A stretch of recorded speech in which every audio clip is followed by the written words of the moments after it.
Pregnant? How convenient. Name your price, the millionaire CEO sneered. 8 years later, he saw her at a gala with twin girls who had his eyes. Anna had rehearsed the words over and over again on her way to Andrew Miller's office, gripping the small white stick in her handbag as if it were both a weapon and a fragile treasure. The glass towers of his headquarters glittered under the sun, intimidating in their grandeur, and the polished marble floors reflected her uncertain steps as she entered the reception area. She had been here before, waiting to meet him after long days when his business swallowed his time, but today everything felt different. She carried life inside her, something that should have been cause for joy, and she held on to that thought as she walked through the doors of his office. Andrew was behind his desk, leaning back in his chair, his brown eyes scanning a report as if nothing in the world could disturb his focus. His dark hair fell casually across his forehead, his suit pressed and immaculate, and he looked every bit the man of power that the magazines adored. She stood there for a moment, waiting for him to look up, but when he did, his expression barely shifted. "Well?" he asked, his voice smooth but edged with impatience. Anna's heart hammered in her chest, and her mouth felt dry, but she drew a steadying breath and held out the test. "Andrew." "I'm pregnant," she said softly. For a fleeting instant she thought she saw something flicker in his eyes, something almost vulnerable, but it vanished so quickly she wondered if she had imagined it. He set down his pen, leaned back farther in his chair, and a smile curved his lips. It was not the smile of a man surprised with joy, but the smirk of someone who saw only leverage. "Pregnant? How convenient," he drawled, his tone dripping with condescension. "How much do you want?" His words cut deeper than she expected, sharper than any argument they had ever had. She blinked, unable to process what she had just heard. "What?" she whispered, the word breaking on her tongue. Andrew stood then, walking around his desk with the slow confidence of a man used to control, his gaze fixed on her not with love or concern but with calculation. "You came here because you think this changes something," he said, his voice low and cold. "It doesn't. I have no interest in being tied down with a child. But if money will solve this problem, name your price." Anna felt her throat tighten, her chest burning with a mix of disbelief and fury. "She's not a problem," she said, her voice trembling but firm. "This is our child. A life. You can't just throw money at me and make it disappear." For a moment she hoped her words would pierce through his arrogance, that he would see the woman standing before him, scared but determined, and remember the love they once shared. Instead, he laughed softly, shaking his head as if she were naive. "Don't be dramatic, Anna. You're young, you'll move on. Take what I offer and make it easier on both of us." Her hands curled into fists at her sides, and she fought to hold back tears. Every dream she had nurtured in the quiet of her heart, the dream of them raising a family, of building something real together, shattered in the space of seconds. His office, with its glass walls and gleaming surfaces, suddenly felt suffocating, the cold perfection pressing in on her. She realized then that the man she loved was gone, or perhaps had never existed at all beyond her hopes. When she finally spoke again, her voice was raw but resolute. "I don't want your money, Andrew. I never did. I wanted you. But now I see the truth. I don't need you. I will raise this child alone, and I will never let her believe she wasn't wanted." Her words hung in the air, and for the first time his smirk faltered, though he said nothing. She turned on her heel, her hand shaking as she gripped the door handle, and walked out without looking back. The echo of his words followed her down the corridor like a curse, but as she pressed her hand to her stomach, a new determination rose inside her. He could sneer and dismiss her, he could try to reduce her child to a transaction, but he would never take away the choice she had made. She would keep her babies, and she would fight for them with every ounce of strength she had. The first weeks after Anna walked out of Andrew's office were some of the hardest of her life.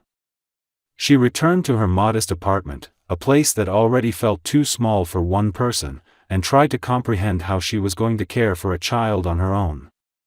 The fear gnawed at her constantly, whispering that she wasn't strong enough, that she would fail, that the man she had loved had abandoned her and left her with nothing but a fragile hope inside her. Yet every time she placed her hand over her stomach, she felt a flicker of courage that refused to die. She was not carrying despair, she was carrying life, and she promised herself that she would protect it no matter what. As the months passed, her body began to change, and so did her perspective. At her first appointment, when the doctor placed the cold gel on her stomach and the screen lit up with a blurry image, Anna held her breath. She was expecting to see one small shape, but instead there were two. The doctor smiled gently, explaining that she was having twins. For a moment Anna's heart stopped, and she felt the world tilt around her. 2 children. Not one, but 2 lives that would depend on her, love her, and need her. The weight of it was overwhelming, but so was the miracle of it. She cried quietly in that room, a mix of terror and joy, whispering to herself that she would find a way, even if it cost her everything. The pregnancy was grueling. Anna had never been wealthy, but now her resources were stretched to the breaking point. She took double shifts at the small cafe where she worked, standing on her feet until her ankles swelled, forcing herself to smile at customers while exhaustion pulled at every muscle. When her uniform grew too tight, she bought a larger one from a thrift shop, altering it herself late at night by the dim light of a lamp. The money barely covered rent and food, and yet she started saving small amounts for diapers, blankets, and bottles. She collected hand-me-downs from neighbors, washed them carefully, and folded them neatly in a drawer, imagining her babies one day wearing the tiny clothes. Loneliness haunted her most at night. She would lie in bed, hands resting on her growing belly, and whisper to the twins, telling them stories about the world, promising them she would never leave them, that they would never be unwanted. She wondered if they could hear her, if they could feel the love she already carried for them. When she felt their first kicks, tears streamed down her face as laughter broke through her exhaustion. In that moment, she no longer cared about Andrew's rejection or the cruelty of his words. She was not worthless, and neither were they. Together, they were already a family. The day of their birth was long and agonizing, a blur of pain and fear. The hospital room was stark and filled with the hum of machines, the bright lights pressing down on her as contractions racked her body. There was no hand to hold, no whispered encouragement from a partner, only nurses and doctors speaking briskly as she screamed and clung to the rails of the bed. Hours stretched endlessly, and just when she thought she couldn't endure another moment, the room filled with the sound of a baby's cry. Then another.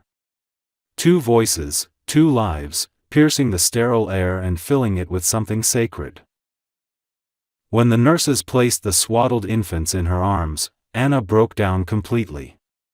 She looked from one tiny face to the other, both nearly identical, with wisps of brown hair and eyes that opened slowly to reveal the same deep brown as Andrew's. Her heart clenched painfully, but not from regret, from awe. She kissed each small forehead, whispering their names through her tears, Emily and Emma. Holding them, she felt something shift inside her. The world could be cruel, men could betray, money could vanish, but this love was unshakable. Anna left the hospital days later with her arms full and her future uncertain. She had no partner, no wealth, no safety net, but she had her daughters, and they had her. And as she carried them into the tiny apartment that would now be their home, she swore to herself that she would never let Andrew's cold dismissal define them. They were not mistakes, and they were not burdens. They were her purpose, her light, and from that moment on, every decision she made would be for them. The first years with Emily and Emma were both the most exhausting and the most meaningful of Anna's life. Her small apartment quickly transformed into a nursery and playroom, with cribs pushed against one wall and stacks of diapers and bottles lined up wherever there was space. The cries of two infants often overlapped, one needing her just as she finished soothing the other, and Anna learned to move with a rhythm that never allowed for rest. She would rock one baby in her arms while the other kicked and fussed in the crib, humming lullabies she barely remembered from her own childhood. Sleep became a luxury she could only steal in short bursts, her body aching from the constant demands, but even when exhaustion blurred her vision and her arms trembled from holding both daughters at once, she never once considered giving up. Her financial situation was dire, but necessity pushed her into resourcefulness. During the day she worked at the cafe, leaving the girls with a kind neighbor who agreed to watch them for a small fee. At night she returned home, slipping out of her uniform to feed, bathe, and cradle her daughters before collapsing into bed with them nestled beside her. There were weeks when she skipped meals to make sure there was enough formula for both of them, nights when she sat at the kitchen table counting coins to pay for electricity. The bills piled up like enemies she couldn't defeat, and yet each morning when she woke to the sight of her daughters smiling in their cribs, she found the strength to fight again. What hurt the most were the whispers. Other mothers at the park would glance at her worn clothes and tired face, whispering about how young she was, how foolish to have twins without a husband. Strangers sometimes asked bluntly where the father was, and every time she answered with silence, biting back the truth that still cut like glass. But in those moments, when Emily and Emma clutched at her fingers or pressed their tiny faces against her neck, Anna reminded herself that her daughters were not defined by absence but by the love she gave them every single day. Despite the hardships, there were moments of pure joy that carried her through. The first time Emily rolled over, Anna cried so hard she startled both girls, then laughed until her sides ached when Emma copied her sister only days later. Their first steps were wobbly and uncertain, but Anna was there on her knees with open arms, catching them as they tumbled and praising them as if they had conquered the world. Their laughter filled the apartment, echoing against the bare walls and making the space feel less lonely, transforming it into a home. Anna found pride in the smallest victories. She learned how to mend torn shoes, to cook filling meals from scraps, to stretch every dollar until it nearly tore. She sewed matching dresses from leftover fabric, smiling as she watched the girls twirl in front of the mirror, their brown hair flying, their brown eyes shining with delight. Sometimes she would pause, watching them, and feel a pang of bittersweet emotion. They looked so much like Andrew, and yet unlike him, their eyes carried warmth and innocence, not calculation. It was a daily reminder of what she had lost and what she had gained. At night, when the twins finally slept, Anna would sit by the window with a cup of tea, staring out at the quiet street. The fatigue pressed heavily on her, but so did a quiet pride. She had survived another day. Her girls were fed, safe, and loved. She thought back to the moment Andrew dismissed her, the words he had thrown at her as if she were nothing, and she realized he had been wrong. She was not worthless. She was a mother to two beautiful daughters who needed her, who gave her life a meaning deeper than any money or power could buy. As the years passed, Emily and Emma grew into curious, bright children who spoke in unison sometimes and shared an unshakable bond. Their laughter became Anna's anchor, their hugs her reward, their trust her salvation. Each struggle carved resilience into her, shaping her into a woman who could endure anything. She knew life would continue to test her, but as long as she had her daughters, she would never bow to despair. And though Andrew's world was one of glittering towers and ruthless ambition, untouched by their presence, Anna's world, filled with laughter, stories, scraped knees, and bedtime kisses, was far richer. She had lost the man she thought she loved, but she had gained a reason to live, and that made every sacrifice worth it. By the time Emily and Emma turned 8, their lives had settled into a rhythm that was both demanding and rewarding for Anna. The small apartment was still cramped, but now it overflowed with school projects, half-finished drawings taped to the walls, and books stacked in uneven piles. Every corner carried the imprint of the twins' presence, from the mismatched socks stuffed under the couch to the glitter glue stains on the kitchen table. Anna often laughed at the chaos, even when she was scrubbing markers off the walls, because it meant her daughters were growing, learning, and creating. For all the struggles of the past, she could not deny that their home was alive with love. The girls were inseparable yet distinct, two halves of the same whole with subtle differences that only Anna noticed. Emily was bold, often the first to volunteer in class or try something new, her curiosity pulling her forward with fearless energy. Emma, on the other hand, was quieter, thoughtful and observant, with a tenderness that made her protective of her sister and her mother. Together, they balanced each other, and Anna marveled at how they often seemed to communicate without words, sharing secret smiles or bursts of laughter that no one else could decipher. Their bond reminded her daily of the miracle she had been given, even if it came at a cost she had once thought unbearable. Anna's life was still a constant balancing act. She worked long hours at a small restaurant, waiting tables and helping in the kitchen when needed. The job was tiring and the pay modest, but it gave her just enough to cover rent, food, and school supplies. Some nights she returned home so exhausted that she could barely stand, yet she always found the strength to sit with her daughters, helping them with homework or listening as they recounted the adventures of their day. Their excitement, their stories about classmates and playground dramas, breathed life into her weary body and reminded her why she endured so much. Though money was always tight, Anna made sure her daughters never felt poor in spirit. She planned small adventures, picnics in the park, trips to the library, baking cookies together on weekends. She wanted them to see the world as bigger than the walls of their apartment, to believe they were capable of more than what their circumstances suggested. The girls thrived under her care, their teachers often praising their creativity and determination. Anna's heart swelled with pride each time she heard it, knowing that she was giving them what mattered most: love, stability, and the belief that they were valuable. Meanwhile, Andrew Miller's life existed in another universe entirely.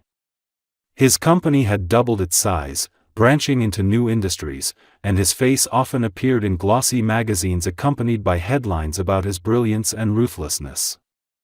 He attended charity galas, cut ribbons at corporate launches, and traveled in private jets to destinations Anna had only ever seen in magazines. The man who had dismissed her and their unborn children all those years ago had built himself into a symbol of success. To the world, he was untouchable, admired, and envied. But Anna sometimes wondered, late at night when the apartment was quiet and the twins were asleep, whether he ever thought of her or of them. She told herself it didn't matter, that his absence had forced her to become stronger, but the thought still crept in uninvited. Did he ever regret the words he had said? Did he know that two little girls with his brown eyes and his determined spirit existed, laughing and learning and growing without him? She shook those thoughts away most of the time, but every once in a while, when Emily tilted her head just like Andrew once did or when Emma smiled in a way that mirrored him perfectly, Anna felt the sting of old wounds. Yet she would not allow bitterness to define her life. She focused instead on the present, on the girls' laughter, their milestones, and the simple joy of watching them grow into themselves. If Andrew had chosen power and money over family, then that was his loss, not theirs. She believed that one day, Emily and Emma would look back and see not the absence of a father, but the unbreakable strength of a mother who never gave up on them. Life carried on in this delicate balance, Anna working tirelessly, the twins thriving, and Andrew living in a world far removed from theirs. But fate had its own plans, and the carefully drawn lines between their worlds would not remain separate forever. The day was coming when Andrew Miller would look into the faces of the daughters he had denied, and the empire he had built would no longer be enough to shield him from the truth. It was on an ordinary afternoon, as Anna was clearing dishes from the restaurant tables after a long lunch shift, that her life took an unexpected turn. She was bone-tired, her hands rough from constant scrubbing and her back aching from hours of standing, when her manager approached her with an envelope. The paper was thick, the kind that smelled faintly of wealth and power, completely unlike the cheap mail that usually filled her box at home. "This is for you," her manager said, confusion in his voice. Anna frowned, wiping her hands on her apron before carefully taking it. She didn't recognize the return address, but her name was written clearly on the front, not misspelled as it often was on bills or flyers.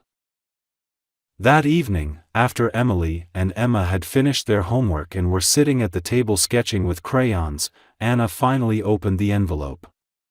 Inside was a letter printed on elegant stationery with a gold emblem embossed at the top. She read it once quickly, then again more slowly, her heart racing. It was an invitation to a prestigious charity gala hosted at one of the city's most luxurious hotels.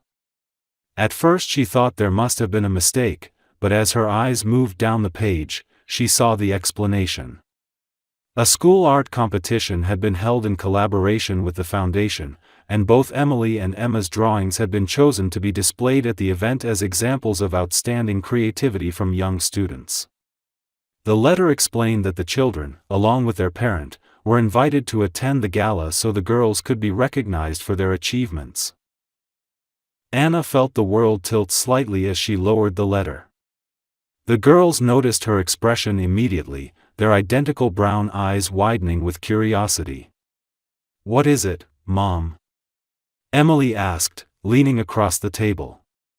Emma dropped her crayon, already eager for answers. Anna swallowed, trying to steady her voice, and read parts of the letter aloud. As she spoke about their drawings being displayed, both girls gasped, covering their mouths with their hands before breaking into squeals of delight.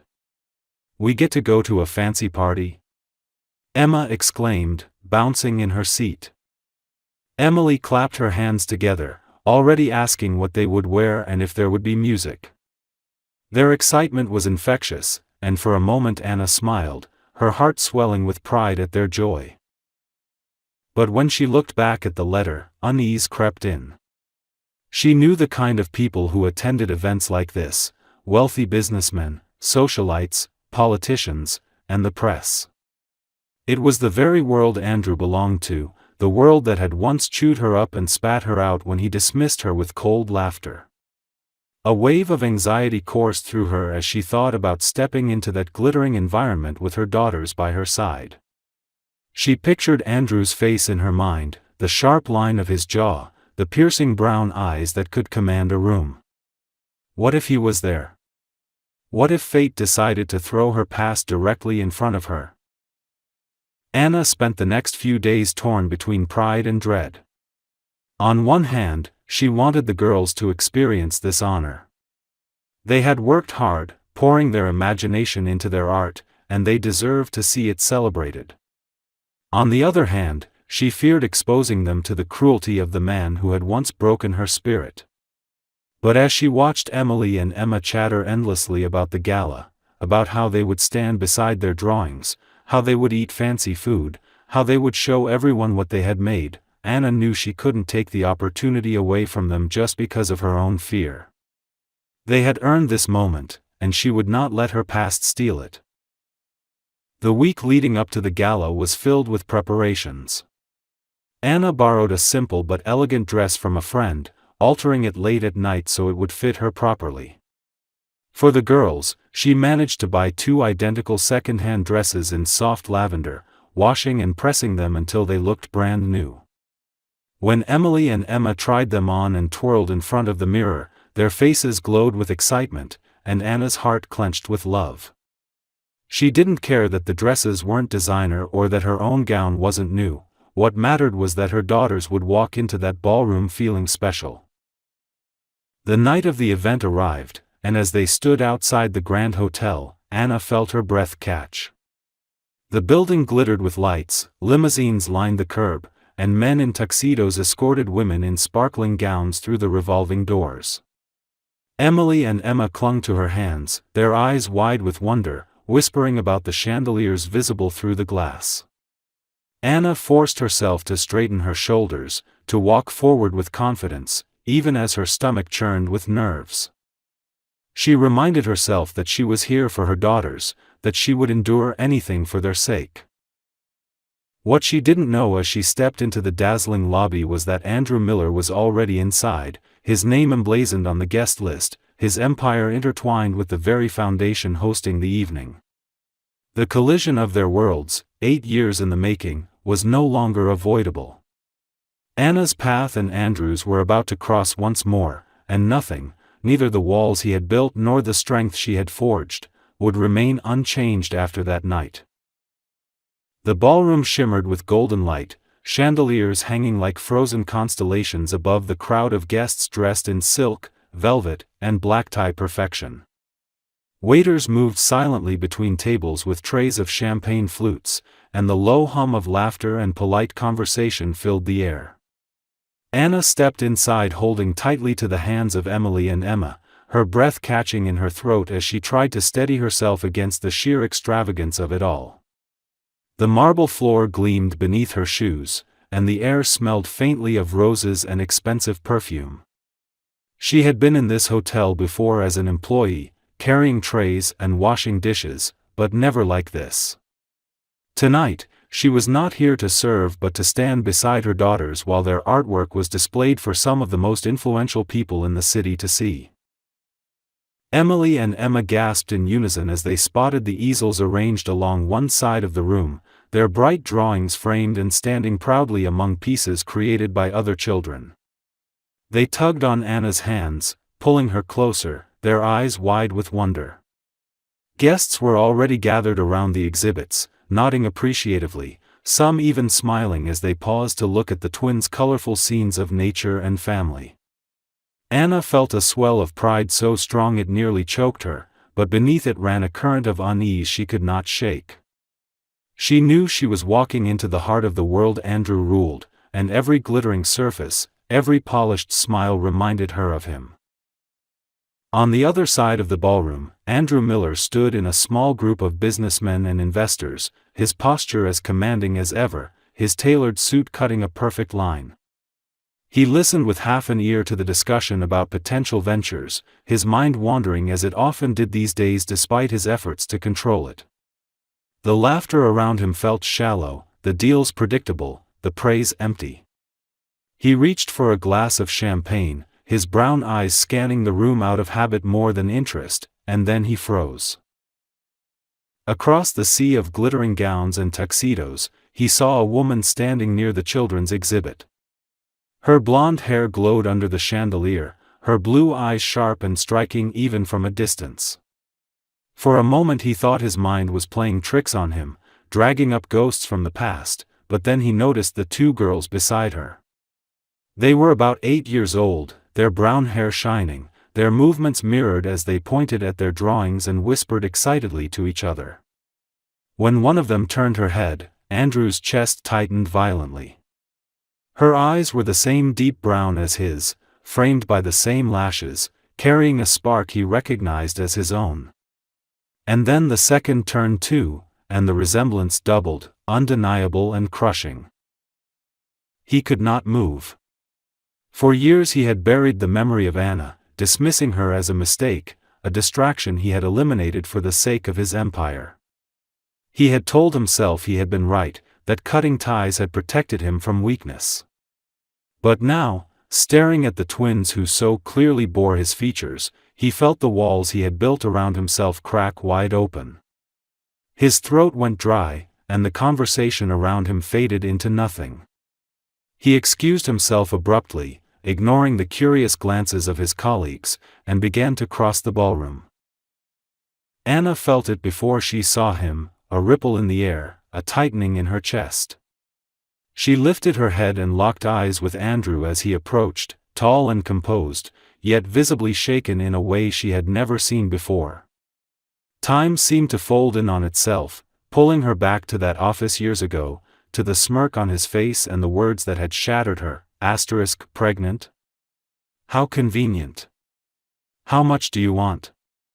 Her grip on Emily and Emma's hands tightened, and she instinctively stepped slightly in front of them, her body a barrier between her daughters and the man who had once dismissed their very existence. Anna, he said, his voice rough, his eyes fixed not on her but on the girls peeking curiously from behind her. For the first time in years, his confidence seemed stripped away, leaving only disbelief and something dangerously close to regret. Are they? His voice faltered, his composure slipping. Are they mine? Anna's jaw clenched, her blue eyes burning with a mixture of anger and pride. Yes, she said, her voice steady and clear despite the storm in her chest. Emily and Emma. Your daughters. The children you tried to buy away before they were even born. The word struck him harder than any blow ever had. He looked at the twins again, taking in every detail, the curve of their smiles, the tilt of their heads, the way they stood close to their mother as though they understood instinctively that she was their protector.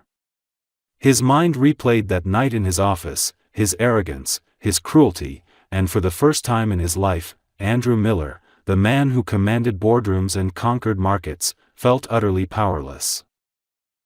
Emily tugged lightly on Anna's dress, her voice quiet but curious. Mommy, who is that man? She asked, her brown eyes wide. Anna's throat tightened, but she forced her expression to remain calm for her daughter's sake. No one you need to know, she said softly, though her eyes never left Andrew's. The girls seemed satisfied with the answer, turning their attention back to their artwork, but Andrew's heart twisted painfully at the dismissal. Around them, the gala continued as if nothing monumental had happened, the music playing, the glasses clinking, the laughter ringing out. But for Anna and Andrew, the world had shifted irreversibly. He stood there, staring at the family he had abandoned, and she stood firm, her daughters behind her, stronger than she had ever been. And though neither said another word, both knew this encounter was not an ending. It was only the beginning of a reckoning that would change all of their lives forever. When Andrew left the ballroom that night, he did so in a haze that felt unlike anything he had ever experienced before. The music had kept playing, people had laughed and toasted as though nothing had shifted, yet inside him the carefully constructed order of his life had shattered. He sat in the back of his car, staring out at the blur of city lights, his chest tight and his mind racing with images of two little girls with brown hair and eyes that mirrored his own. He had spent years convincing himself that Anna's pregnancy was a complication, that dismissing her with money had been the right decision to protect his empire, but now he saw the truth in the simplest, rawest way possible. He had daughters, living and breathing, growing into people he had missed 8 entire years of. No deal, no skyscraper, no headline could erase that absence, and for the first time in his life he felt the weight of regret pressing down on him with suffocating force. The following days were torture. He went to his office, but the reports on his desk blurred into nonsense. His board members noticed his distraction, but no one dared confront him directly. He attended meetings, signed contracts, nodded at presentations, but all the while his mind replayed the moment Anna's eyes had locked on his across the ballroom. There had been no forgiveness there, no trace of the woman who had once looked at him with love. Instead, there was steel, a wall built from years of sacrifice and survival. And behind her, Emily and Emma had stood, 2 children who should have known him, who should have run into his arms, but who looked at him as though he were a stranger. The realization tore through him relentlessly, leaving him unable to sleep, pacing through his penthouse in the dead of night, asking himself how he could ever undo what had been done. It wasn't long before he made the choice to find them. He had resources, connections, influence that could uncover anything, but this time he used them not as weapons of control but as tools of desperation. Within days, he had the address of the small apartment where Anna lived with the twins. He sat in his car outside the building more than once, watching from a distance as Anna walked home from work with Emily and Emma at her side, their backpacks bouncing as they skipped, their voices carrying on the air. He saw the way they laughed together, the way Anna bent to kiss their heads as they chattered, and every glimpse carved him deeper. He should have been there for all of it, the first steps, the first words, the scraped knees, the bedtime stories. He had traded those moments for boardrooms and contracts, and now he understood the emptiness in a way that was unbearable. Finally, he could no longer stay in the shadows. One evening he climbed the worn stairs of the apartment building, his heart hammering with a nervousness he had never felt in hostile negotiations or under public scrutiny. He stood at the door, listening to the muffled sound of laughter inside, and raised his hand to knock. When the door opened, Anna stood before him, her expression immediately hardening. She looked different than she had years ago, more tired, more guarded, but stronger too. Her eyes, those piercing blue eyes, met his without flinching, and for a moment he felt like the man she had once known could see right through to the hollow shell he had become. "What do you want?" she asked coldly, her body angled to block his view inside. Andrew's throat tightened, but he forced himself to speak. "I need to talk," he said quietly, his voice stripped of the arrogance it usually carried. "Please." There was a long silence, filled with the sound of children's voices in the background, and then Sophia's, no, Emily's, small face peeked around her mother's side, followed quickly by Emma's. Both girls stared up at him curiously, their identical brown eyes wide and unguarded. The sight almost brought him to his knees. He swallowed hard and managed, I need to know them. I need a chance to try." Anna's lips pressed into a thin line, her eyes blazing with a mixture of anger and pain. "Words are nothing to me, Andrew," she said sharply. "Do you think I haven't heard words before? You weren't there when they were sick, when they cried for a father I couldn't give them, when I worked myself to exhaustion just to keep the lights on. You weren't there for anything." Her voice trembled, but it was not weakness, it was fury honed by years of survival. "And now you come here and think you can say a few sentences and erase all of that?" Her words sliced through him, leaving no room for defense. He nodded slowly, his voice breaking as he admitted, "You're right. I wasn't there. I failed you, and I failed them. I can't change the past, but I want to change the future. I don't expect forgiveness, not from you, not from them. But I can't walk away again, not now that I know. Let me prove it. Not with money, not with gifts. With presence. With time." Anna studied him for a long moment, her expression unreadable. Then she opened the door just enough to let the girls retreat back inside, before stepping out into the hallway with him. Her voice was quieter now, but firm. "If you mean a word of what you say, you'll show it, not speak it. They don't need promises. They need consistency. And if you fail them again, Andrew, you will not get another chance." With that, she closed the door, leaving him standing in the dim hallway, his heart pounding. For the first time in his life, Andrew felt stripped of power, yet filled with a strange, humbling resolve. He had once believed that building an empire defined strength, but now he saw strength in the woman who had raised his daughters alone, and in the children who thrived without him. As he walked back down the stairs, he knew he was facing the hardest battle of his life, not for money, not for influence, but for the chance to be a father, and maybe, one day, for the chance to earn back the trust of the woman he had broken. Andrew returned to his penthouse that night carrying something far heavier than the weight of a long workday or the demands of his empire. He carried the echo of Anna's words, the memory of his daughter's eyes, and the gnawing realization that no amount of money or power could undo the years he had missed. The silence of his home pressed down on him like a punishment. The glass walls that once gave him pride now only reminded him of how far he stood from the warmth he had glimpsed inside that modest apartment where Emily and Emma lived. He could not sleep, and for the first time in his life he did not try to drown his restlessness in work. Instead, he lay awake imagining the moments he had forfeited, first words, first steps, birthdays filled with laughter he had not been there to hear. In the weeks that followed, Andrew began to show up. Not with grand gestures that could be dismissed as shallow displays of wealth, but with steady, deliberate actions. He asked Anna if he could walk the girls to school, and though she hesitated at first, she allowed it with sharp warnings in her eyes. He took their small hands in his, nervous and clumsy as he tried to match their chatter, answering questions about why the sky was blue or how tall buildings were built. At first the girls were cautious, regarding him with polite curiosity rather than affection, but Andrew did not falter. He walked them every morning he could, returned every afternoon when Anna allowed, and learned the small details of their lives that meant everything to them: Emily's love for drawing animals, Emma's fascination with stories of faraway places. Evenings were harder, filled with awkward silences as he tried to fit into a world that had been whole without him.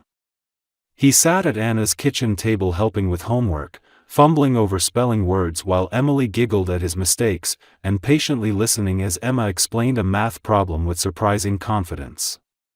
He learned how to cook pancakes badly, burning the first few until the girls laughed and insisted they tasted good anyway. He let them braid his hair with colorful ribbons, enduring their laughter as Anna stood back, arms crossed, hiding a smile she didn't want him to see.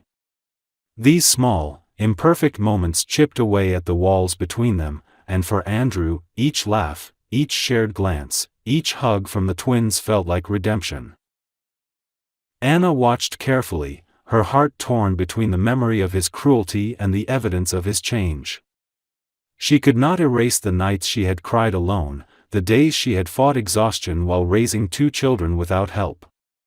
Forgiveness did not come easily, but she could not deny that the man sitting on the floor with ribbons in his hair and laughter in his eyes was not the same one who had sneered at her 8 years ago. She reminded herself daily that he had to prove himself not to her but to their daughters, and she measured him by the steadiness of his presence. To her surprise, he did not falter. The turning point came one evening when Emily fell from the playground swing and scraped her knee badly. Anna rushed forward, but Andrew was already there, kneeling beside his daughter, his face pale with worry. He cleaned the wound carefully, his hands shaking as he tried to soothe her tears, and then lifted her gently into his arms. As Emily clung to his neck, whispering through her sobs that it hurt, Andrew's eyes met Anna's across the park. In them, she saw fear, regret, and love so raw that it pierced through her defenses. It was then she realized he wasn't pretending. For the first time, he was truly present. Months passed, and slowly the family began to heal. The girls started to look for Andrew when he entered the room, tugging at his hands and begging him to join their games. They drew pictures of him along with their mother, slipping them shyly into his hands, and he kept every one, storing them in a drawer in his office as if they were the most valuable contracts he had ever signed. Anna still held her guard, but she could not ignore the joy in her daughter's eyes, or the way they were thriving with their father in their lives. One evening, Andrew invited Anna and the twins to his yacht, not for a party or spectacle, but simply for time together. The setting sun painted the sky in gold and crimson, and the girls leaned against the railing, their hair glowing in the light, their laughter ringing across the deck. Andrew stood beside Anna, his gaze not on the horizon but on the family he had almost lost. His voice was quiet, stripped of pride. "I was a fool, Anna. I thought money and power were everything. I thought love made me weak. But I see now that I was wrong. These girls, you, this life, it's the only thing that matters. I can't change what I did, but I can choose who I am now. And I choose to be here. With you. With them." Every day. Anna looked at him for a long time, the waves crashing gently below them, the cries of the gulls filling the silence. She did not answer with words, but when Emily and Emma ran back and grabbed their hands, pulling them both toward the bow of the yacht, she did not let go. And Andrew, feeling the warmth of their fingers intertwined with his, knew that forgiveness might not yet be fully his, but hope was. As the stars appeared one by one in the darkening sky, Andrew realized he had finally built something greater than any empire, something he had once dismissed as weakness but now understood as strength. It was not skyscrapers or wealth or power. It was family. And this time, he would never let it slip away again.